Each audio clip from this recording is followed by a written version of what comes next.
Vamos a pedirle al Espíritu Santo en esta noche que Él nos siga llenando, ¿verdad? Qué hermoso es cuando el pueblo adora al Señor con todo su corazón. Y yo creo que cuando eso sucede, el tiempo pasa rápido. Pero también, ¿verdad? Por cuestión de tiempo y transmisión, queremos ir a la palabra de Dios. Abra su Biblia, por favor, en la carta a los Romanos, en el capítulo 2, versículo 24 y 25.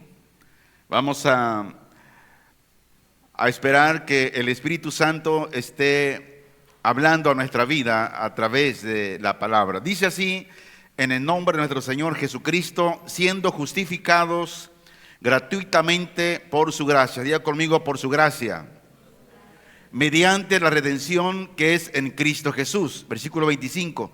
A quien Dios puso como propiciación por medio de la fe en su sangre, para mostrar su justicia, a causa de haber pasado por alto en su paciencia los pecados cometidos anteriormente. Señor, háblanos por medio de tu palabra en esta noche.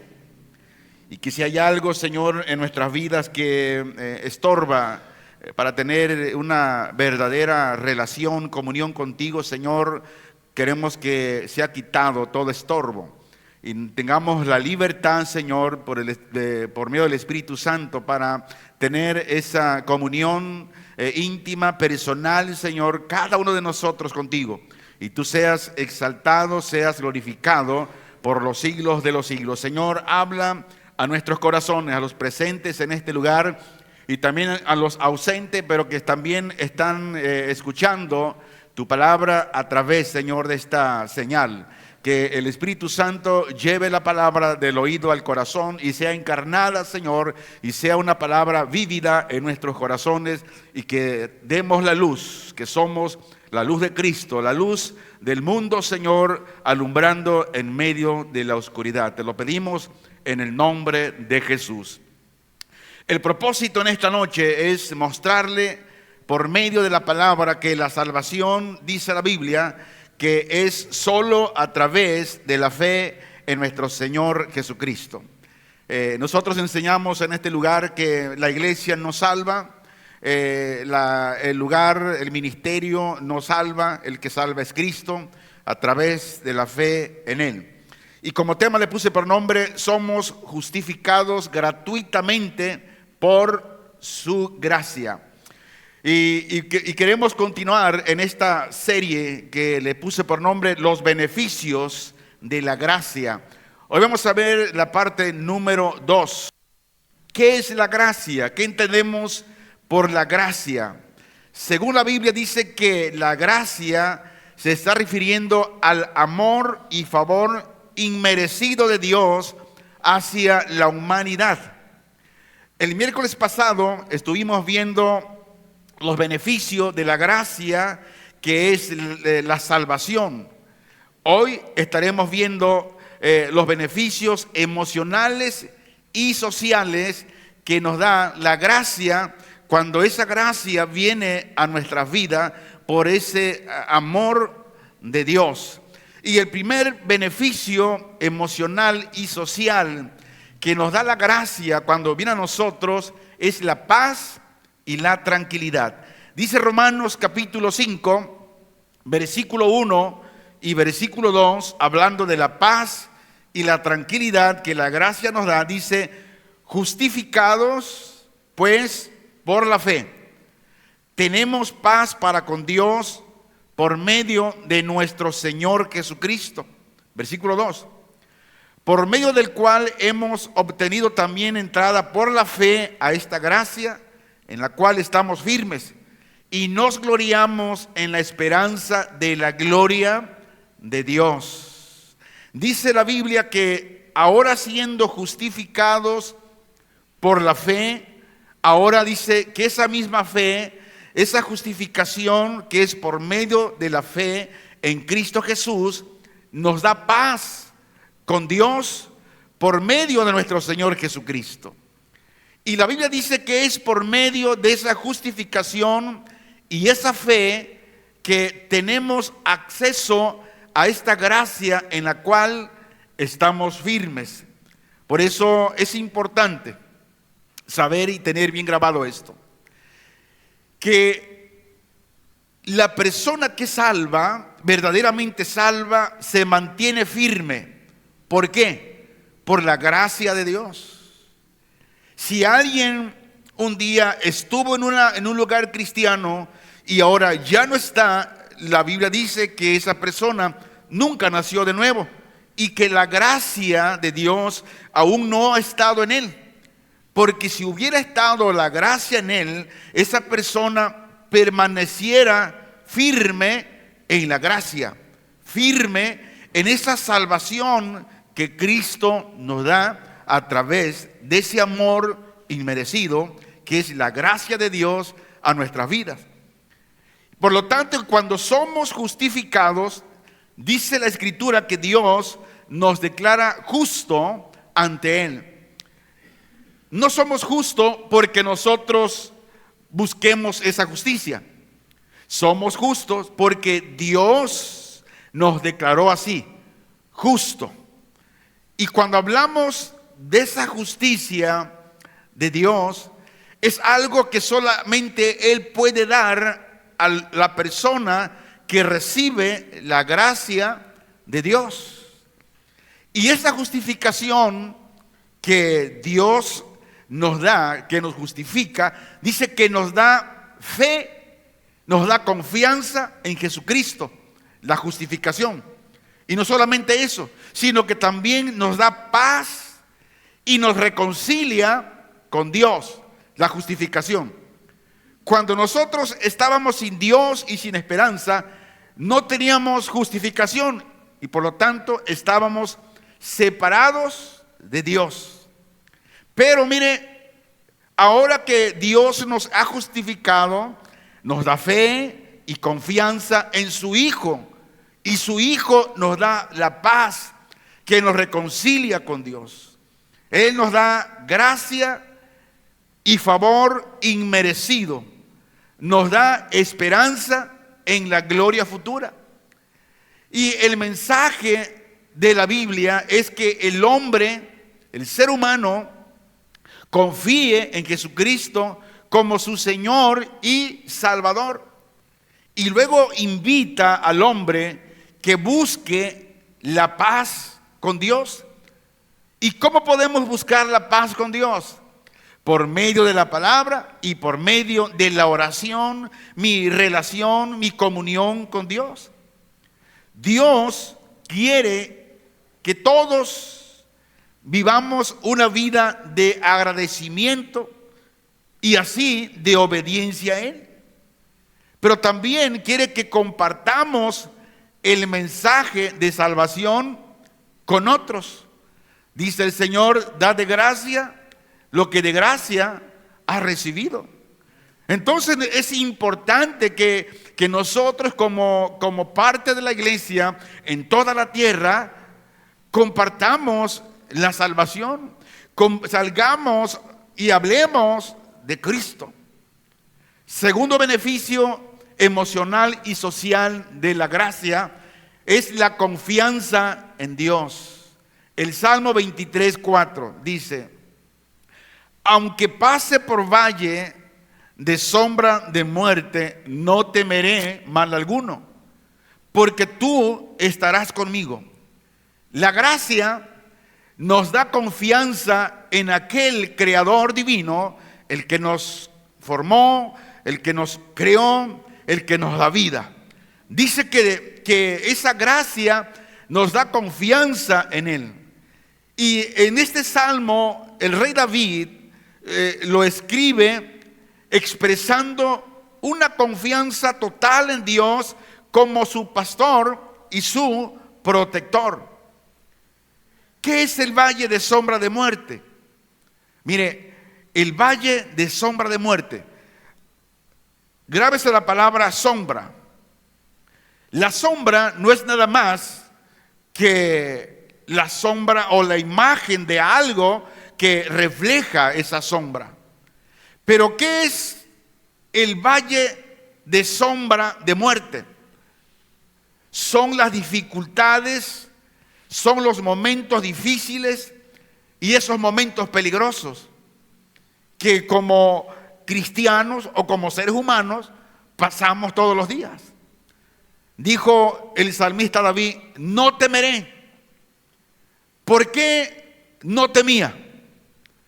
Porque su confianza estaba ¿en quién? En Dios. Dijo: tú estarás conmigo. Y cuando dice tú estarás conmigo, está diciendo tu presencia divina está aquí y a donde quiera que yo vaya. Y luego dice: tu vara y tu cayado me infundirán aliento. ¿Qué es la vara y el cayado?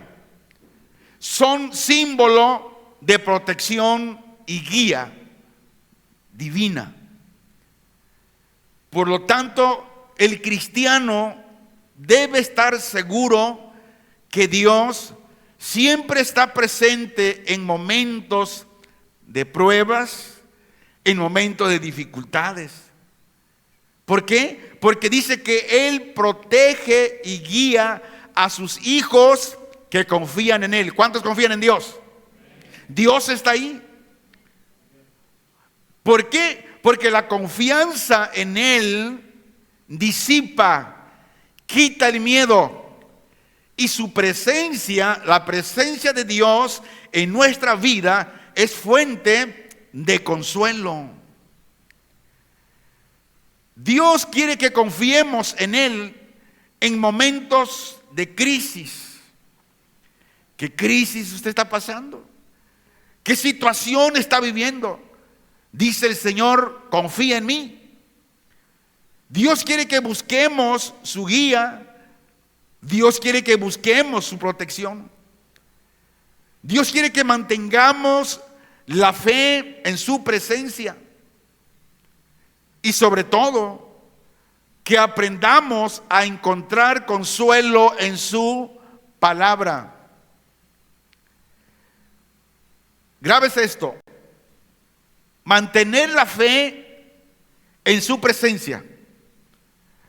Muchas veces yo he escuchado decir a muchos creyentes diciendo: es que yo no siento la presencia de Dios. Pero ¿qué fue lo que dijo el Señor Jesús? Yo estaré contigo todos los días hasta el fin del mundo. ¿Qué dijo? Estaré. No dijo vas a sentir mi presencia. Y esa es la confusión. En los momentos más complicados no podemos sentir la presencia de Dios. Sentimos los embates de los problemas. Pero Dios está ahí. Porque la promesa de Él es fiel y es verdadera. Entonces Dios quiere que aprendamos a encontrar consuelo en su palabra. ¿Qué tenemos que hacer cuando estamos desconsolados, cuando tenemos problemas y no vemos la salida? Tenemos que ir ¿a dónde? A consolarnos en su palabra.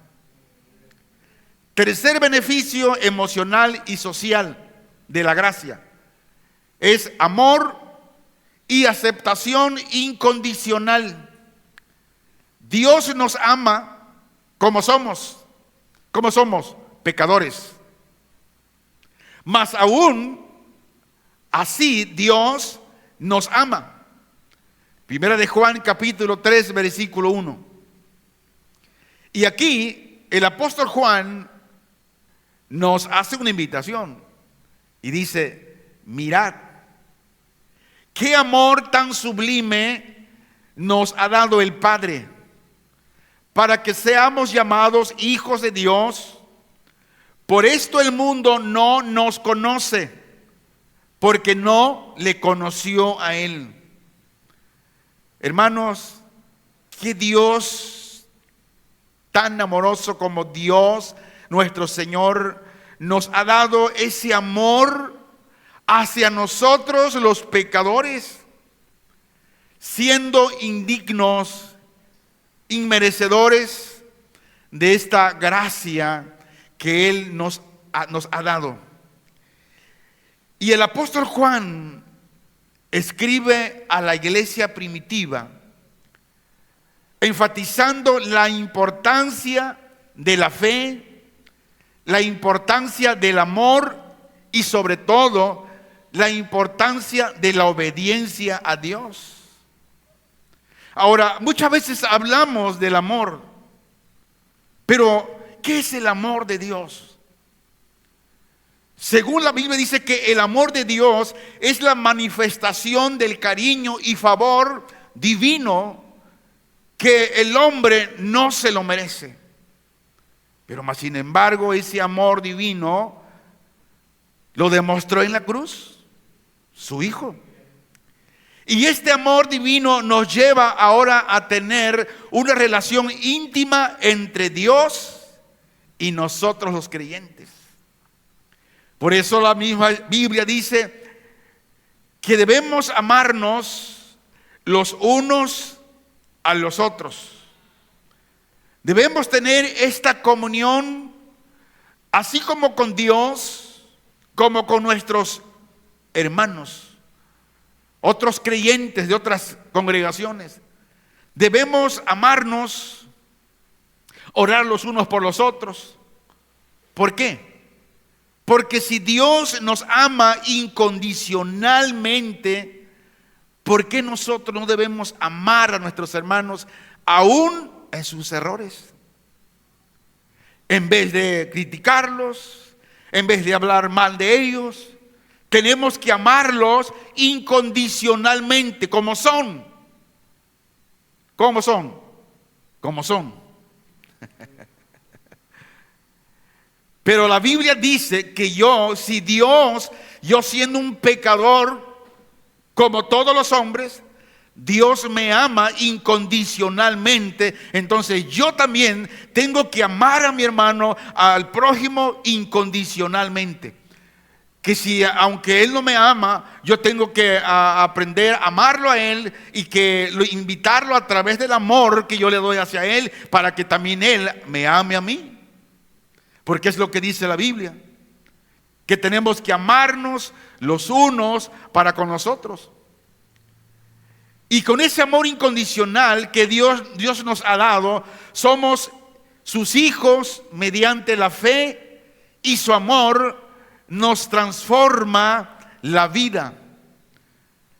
¿Quién nos ha transformado? El amor de Dios. Ya no somos lo que éramos antes, pero ese amor inmerecido de Dios nos ha transformado.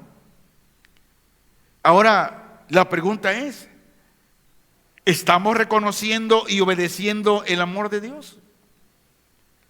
¿Estamos viviendo como hijos de Dios, reflejando su carácter, su gracia? ¿Estamos compartiendo el amor de Dios con otros? Tenemos que recordar que el amor de Dios, según la Escritura, dice que es un regalo inmerecido que nos hace hijos suyos. Y la invitación es para que aceptemos esta verdad y permitirle que transforme nuestras vidas y nuestras relaciones.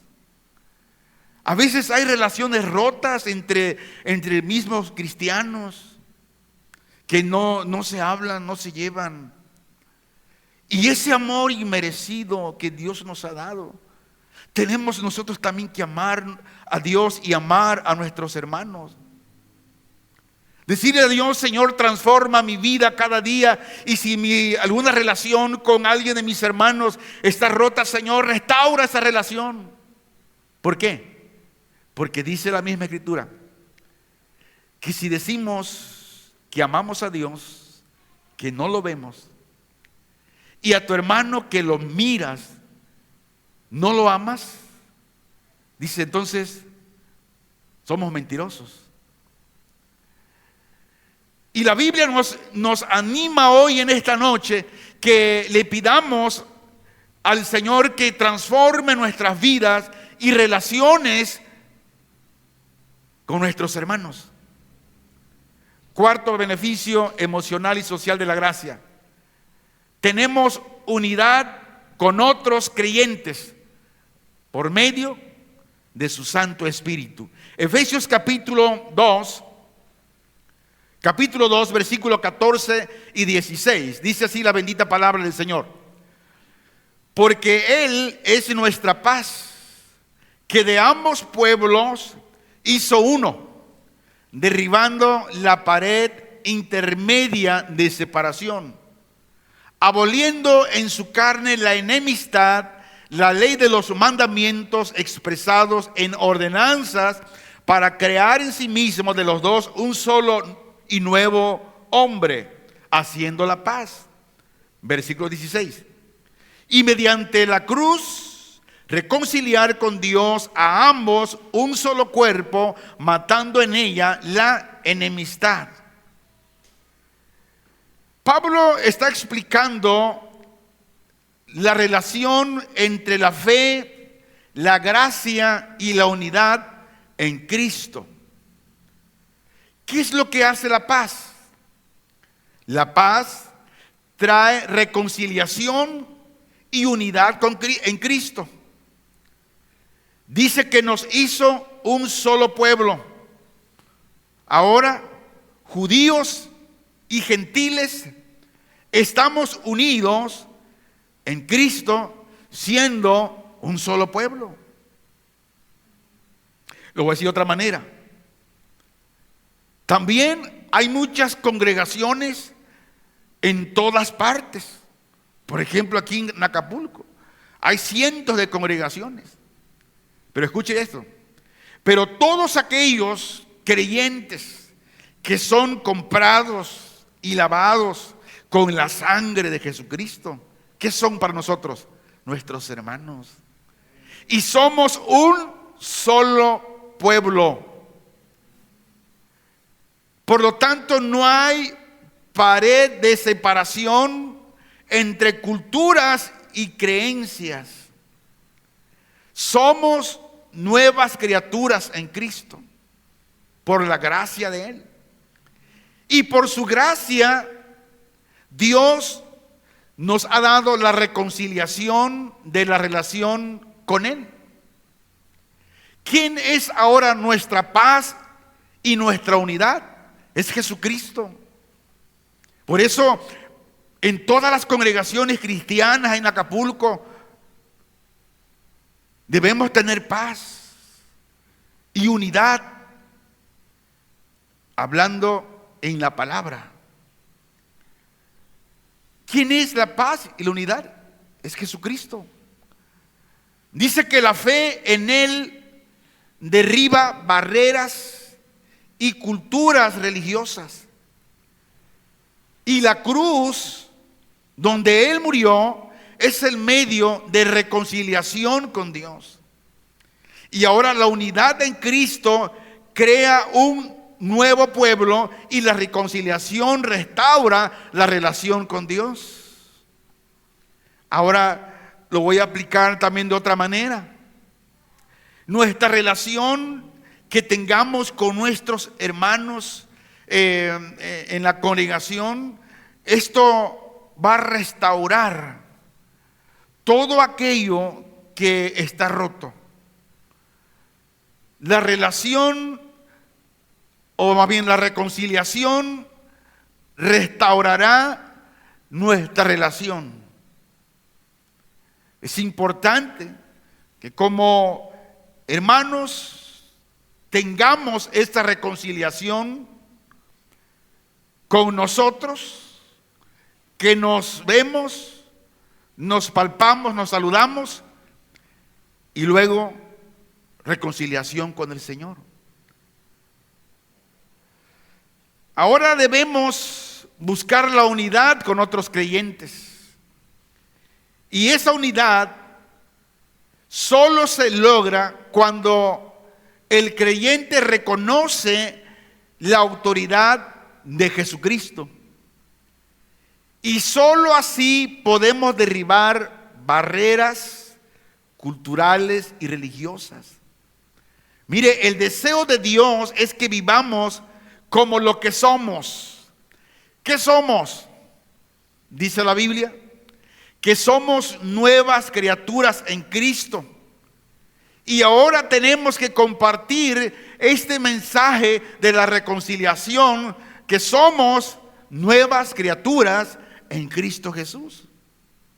Dice el apóstol Pablo, es que de modo que si alguno está en Cristo, nueva criatura es. Las cosas viejas han pasado. Iglesia, mire, solo la unidad en Cristo trasciende las diferencias, creando un nuevo pueblo reconciliado con Dios. Y la invitación de la palabra de Dios en esta noche es que vivamos esta verdad y promovamos la armonía en nuestra comunidad. La gracia de Dios también nos da beneficios prácticos en los cuales tenemos que llevarlo, practicarlo todos los días. Y quiero mostrarle el primer beneficio práctico. Es la fortaleza en el tiempo de debilidad. Segunda de Corintios, capítulo 12, versículo 9 y versículo 10, dice: y me ha dicho, bástate mi gracia, porque mi poder se perfecciona en la debilidad. El 10. Por tanto, de muy buena gana me gloriaré, más bien en mis debilidades, para que habite en mí el poder de Cristo. Muy bien. Pero la pregunta es, ¿cuál es la enseñanza aquí? La enseñanza es que la gracia de Dios es suficiente en momentos de debilidad. Ni usted ni yo podemos ayudar a Dios para resolver ciertos problemas o aflicciones en nuestra vida. Si estamos pasando por tribulación, enfermedad o lo que sea, dice Dios que su gracia en usted es suficiente en el momento de debilidad. Ahora, esto nos dice que la debilidad humana permite que el poder de Dios se manifieste. ¿Y dónde podemos ver el poder y la gloria de Dios? En el hombre débil.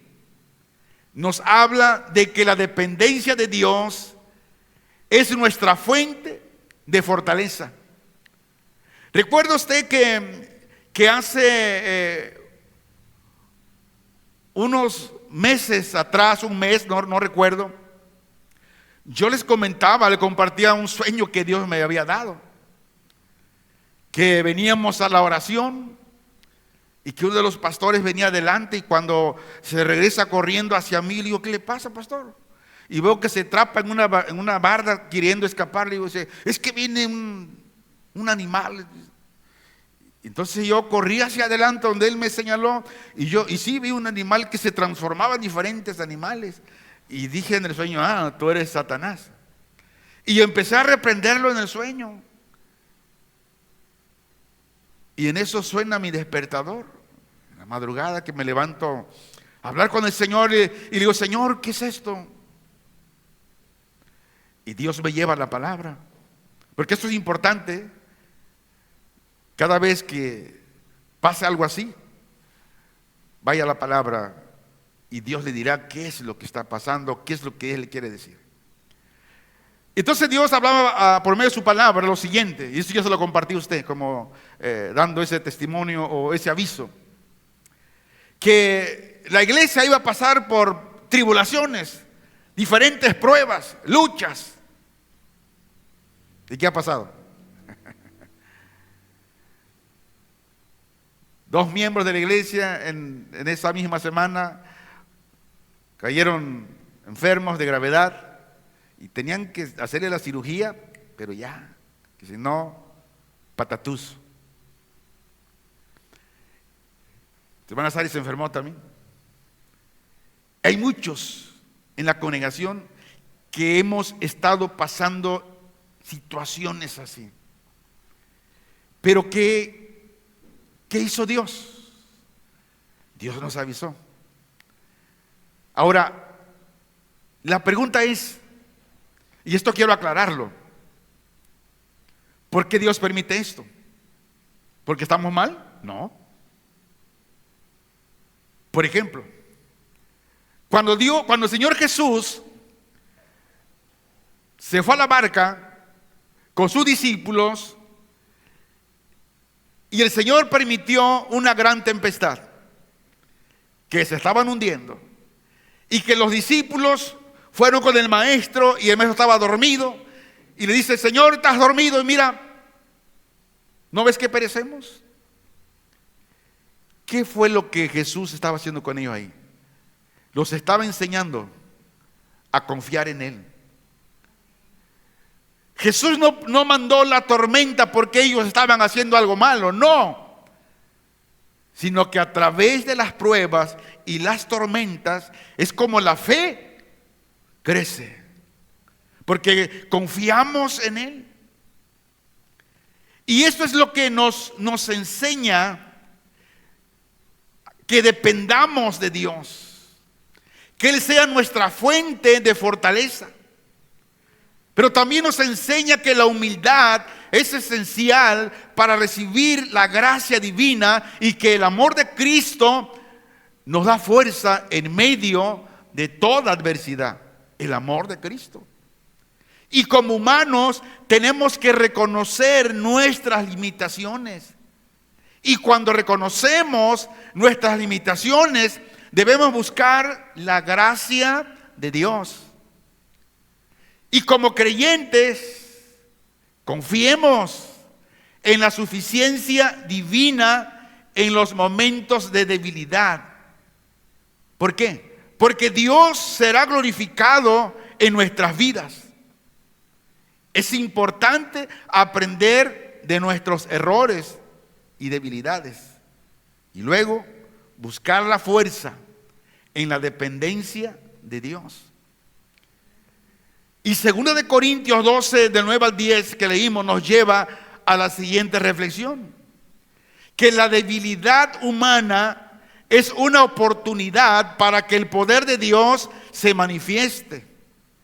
Por lo tanto, debemos confiar en su gracia y debemos reconocer nuestras limitaciones para encontrar fortaleza en Él. Segundo beneficio práctico de la gracia de Dios: nos da sabiduría y discernimiento. Proverbios 2:6 dice: porque Jehová da la sabiduría y de su boca nacen el conocimiento y la inteligencia. Solo Dios es la fuente de toda sabiduría. ¿Quién? Dios. Ahora, ¿qué es la sabiduría? Según la palabra de Dios, dice que la sabiduría es la capacidad para vivir con discernimiento. Podemos tener conocimiento, podemos tener entendimiento, pero si no tenemos sabiduría para aplicar el conocimiento, vamos a fracasar. Por eso es importante buscar la sabiduría, y la sabiduría solamente la podemos encontrar en el Señor. ¿Por qué dice? Porque de su boca nacen el conocimiento y la inteligencia. Ahora, ¿qué es el conocimiento? El conocimiento es la comprensión profunda de las cosas de Dios. ¿Y dónde encontramos ese conocimiento? Ya conmigo, en su palabra. Allí. Ahora, ¿qué es la inteligencia? Es la capacidad para aplicar el conocimiento.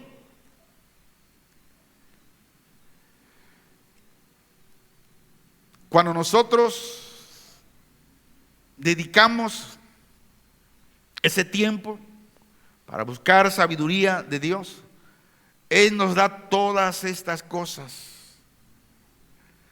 Ahora, hermanos, ¿cómo proviene esa sabiduría? ¿Cómo? Esta sabiduría, la única manera que proviene es teniendo una relación con Dios todos los días. Caminar con Él, platicar con Él. ¿Qué son el conocimiento y la inteligencia? Según la Biblia dice que son dones divinos. Pero la dependencia de Dios es esencial para tomar las decisiones correctas. Y la aplicación de este versículo es buscar la guía de Dios en nuestras vidas. Confiar en su sabiduría para tomar decisiones correctas. Estudiar, meditar la palabra de Dios para adquirir conocimiento y aprender a aplicar la sabiduría divina en nuestra vida todos los días. Tercer beneficio práctico de la gracia: nos da autoridad para vivir una vida santa. Vamos a comprobarlo.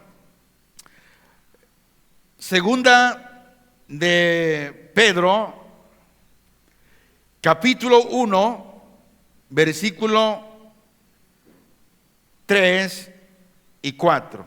Se lee así: como todas las cosas que pertenecen a la vida y a la piedad nos han sido dadas por su divino poder, mediante el conocimiento de aquel que nos llamó por su gloria y excelencia. Versículo 4. Por medio de las cuales nos ha dado preciosas y grandísimas promesas, para que por ellas llegaseis a ser participantes de la naturaleza divina, habiendo huido de la corrupción que hay en el mundo a causa de la concupiscencia. Muy bien. En el contexto de estos dos versículos, Pedro escribe a los creyentes para exhortarlos a creer en la fe y así evitar falsas enseñanzas, falsas doctrinas. ¿Qué hace el poder divino en nuestras vidas? El poder divino en nuestras vidas nos capacita. Y este poder divino nos proporciona todo lo necesario. Y cuando habla de la vida, de la piedad, nos habla de una vida recta y una vida devota todos los días. Dice, mediante el conocimiento de aquel que nos llamó por su gloria, excelencia. Y el conocimiento aquí nos habla de una comprensión profunda del carácter de Dios. ¿Y cuáles son esas grandísimas promesas de su naturaleza divina? Grábese esto.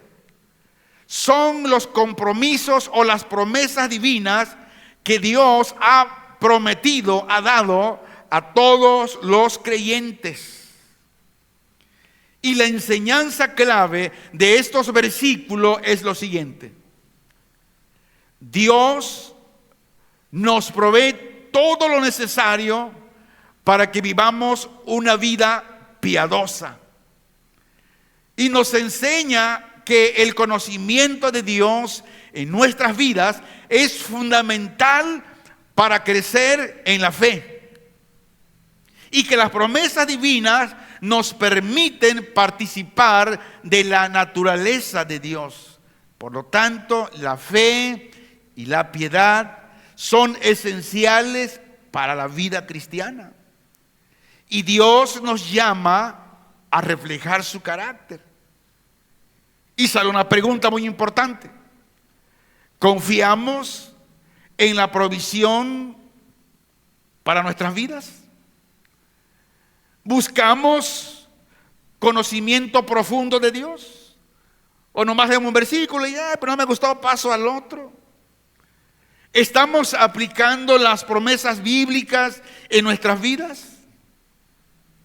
La Biblia dice que es necesario cultivar una relación con Dios, viviendo una vida recta y devota todos los días. Quiero dar la siguiente conclusión haciendo una pregunta: ¿quiere usted experimentar los beneficios de la gracia de Dios? Si su respuesta es sí, número uno, le invitamos a que acepte a Jesucristo como su único y suficiente Salvador. Fuera de Él no hay salvación. 2, le invitamos a confiar en la misericordia de Dios. Confíe en Él. 3, busque la presencia de Dios en oración y su palabra. Estúdiala todos los días. Y 4, una vez que estudió la palabra, usted oró, hizo todas estas cosas, ahora viva una vida de gratitud y obediencia a Dios. Porque solamente así. Termino con lo siguiente. Según la Biblia, dice que la salvación es un regalo gratuito, no merecido. No es por obras humanas. La fe en Cristo es esencial para la justificación ante Dios. Jesucristo murió para librarnos del pecado. Y Dios es justo, misericordioso, al ofrecer salvación a través de su único Hijo, Jesucristo. Y la salvación es accesible a todos mediante la fe en nuestro Señor Jesús. Amigos, si usted me está escuchando y dice: pastor, yo necesito la gracia de Dios. Bueno, haga estos 4 puntos mencionados. Acepte a Jesucristo como su único y suficiente Salvador. Confíe en su misericordia. Busque su presencia en oración y su palabra. Estúdiala todos los días. Vaya a un lugar de reunión cristiano y viva una vida de gratitud y obediencia a Dios. Oramos. Señor, ¿cómo no vamos a adorarte, Señor? ¿Cómo no te vamos a exaltar? Si tú nos has salvado, Señor, sin merecerlo.